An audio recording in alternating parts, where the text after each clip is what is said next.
Assalamualaikum warahmatullahi wabarakatuh. Yang terhormat Bapak Andriana Gopar dan teman-teman sekalian.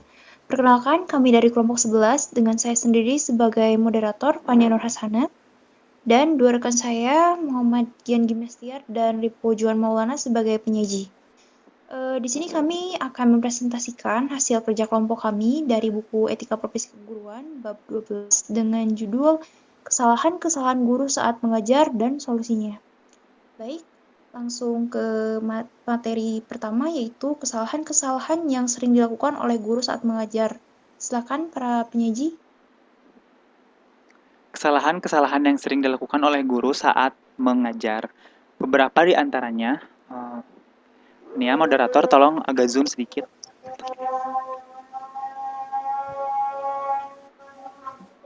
Beberapa di antaranya adalah mengambil atau memilih jalan pintas saat proses pembelajaran atau proses mengajar. Banyak guru yang mengambil jalan pintas dengan tidak membuat persiapan ketika mau melakukan pembelajaran, sehingga mereka mengambil jalan pintas atau mengajar tanpa persiapan. Selain merugikan pengajar sebagai tenaga profesional, juga akan sangat mengganggu perkembangan peserta didik. Lalu juga ada menegakkan disiplin atau memberikan hukuman yang tidak sesuai dengan kesalahan. Seringkali guru memberikan hukuman kepada peserta didik tanpa melihat latar belakang kesalahan, serta terkadang guru juga memberikan hukuman yang melampaui batas kewajaran. Batas kewajaran pendidikan, memberikan tugas atau PR dengan tidak memberi berbagai komentar, kritik, dan saran untuk kemajuan peserta didik. Lalu ada mengabaikan perbedaan peserta didik. Setiap peserta didik memiliki perbedaan yang unik. Mereka memiliki kekuatan, kelemahan, minat, dan perhatian yang berbeda-beda, latar belakang keluarga, latar belakang sosial ekonomi juga, dan lingkungan membuat peserta didik berbeda dalam aktivitas, kreativitas, intelijensi, dan kompetensinya. Pendidik seharusnya dapat mengidentifikasi perbedaan individual peserta didik, bukannya malah diabaikan, dan berpikir mereka semua sama. Lalu ada menunggu peserta didik melakukan hal negatif. Biasanya guru baru memberikan perhatian kepada peserta didik ketika mereka ribut, tidak memperhatikan, atau mengantuk, atau beberapa tindakan indisipliner lainnya. Jadi mereka berpikir bahwa jika ingin diperhatikan oleh para pendidik, oleh guru, mereka harus berbuat tindakan indisipliner, mereka harus gaduh, mereka harus ribut, bahkan sampai ada yang berkelahi.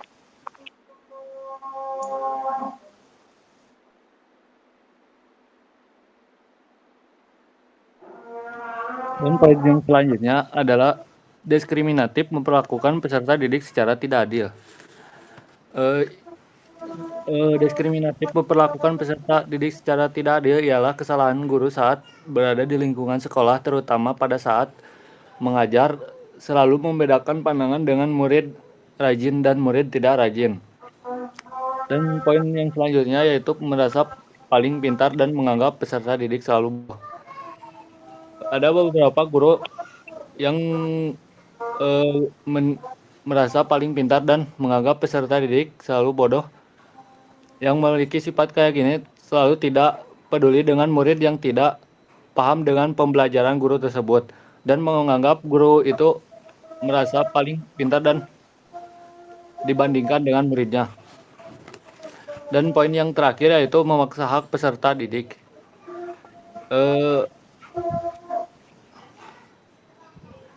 Yang dimana guru seperti ini selalu memaksa hak para murid untuk menjadi murid yang pintar, sedangkan para murid selalu merasa terpaksa oleh gurunya dan yang akhirnya para murid itu selalu belajar karena terpaksa.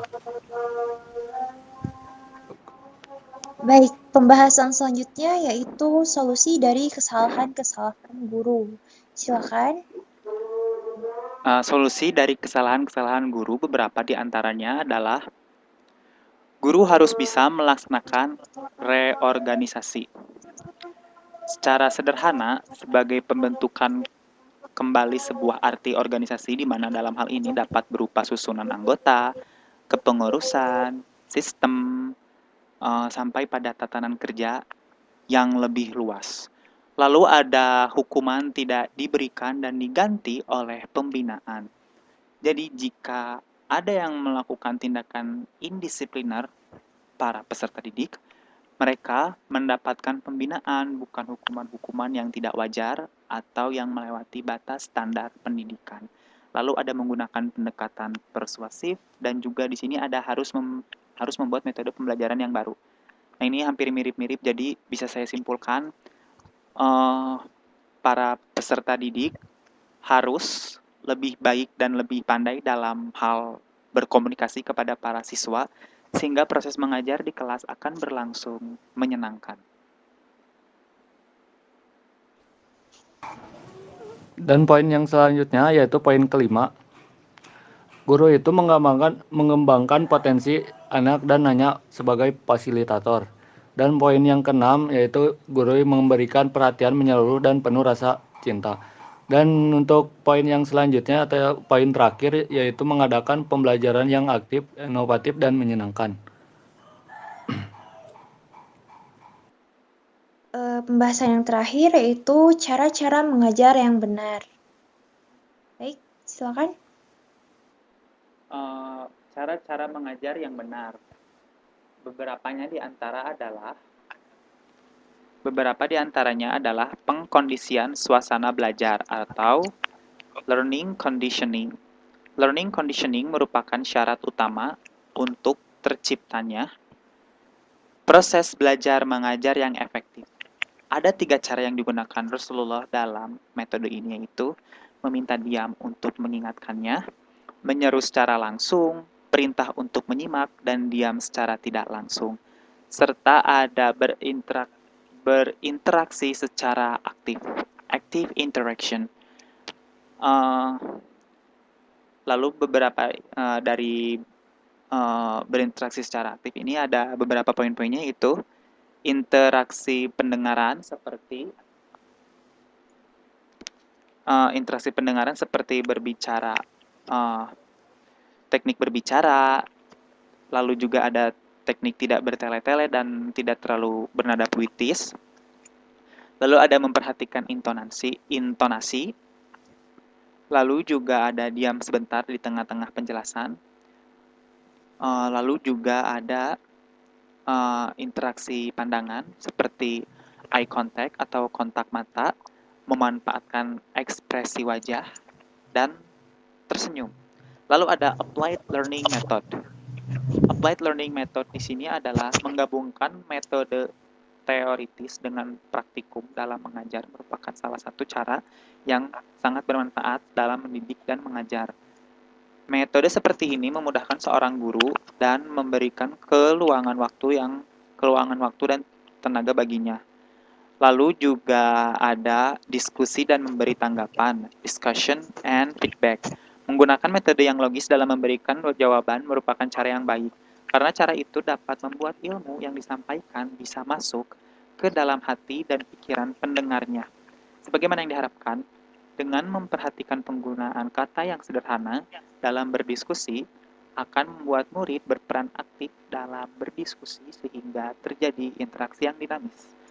Lalu yang selanjutnya adalah bercerita atau storytelling. Bercerita adalah metode yang baik dalam pendidikan. Cerita pada umumnya disukai oleh jiwa manusia. Ia juga memiliki pengaruh yang menakjubkan untuk dapat menarik pendengar dan membuat seseorang bisa mengingat kejadian-kejadian dalam sebuah kisah dengan cepat. Lalu juga ada perumpamaan dan studi kasus, yaitu analogy and case study. Memberikan perumpamaan merupakan sarana yang baik untuk memudahkan dalam memahami kandungan makna dan pemikiran. Seorang guru hendaknya menggunakan perumpamaan ketika ada pelajaran yang sulit dipahami oleh murid. Ia dapat memberikan perumpamaan sehingga pelajaran menjadi lebih sederhana dan mudah dipahami. Lalu juga ada teaching and motivating. Ini adalah suatu metode yang mampu meningkatkan gairah belajar dan rasa keingintahuan yang tinggi serta penasaran untuk mengetahui apa jawaban dan rahasianya. Lalu juga ada bahasa tubuh atau body language, yaitu beberapa di antaranya adalah membuat penyampaian bertambah terang dan jelas, menarik perhatian pendengar dan membuat makna yang dimaksud melekat pada pikiran pendengar. Lalu juga ada untuk mempersingkat waktu juga. Lalu ada gambar dan grafik. Picture and Graph Technology. Penjelasan yang diperkuat dengan gambar atau tulisan akan membuat penyampaian tersebut menjadi jelas. Penjelasan dan tulisan mengiringi visualisasi akan membantu penyampaian ilmu pengetahuan secara lebih cepat.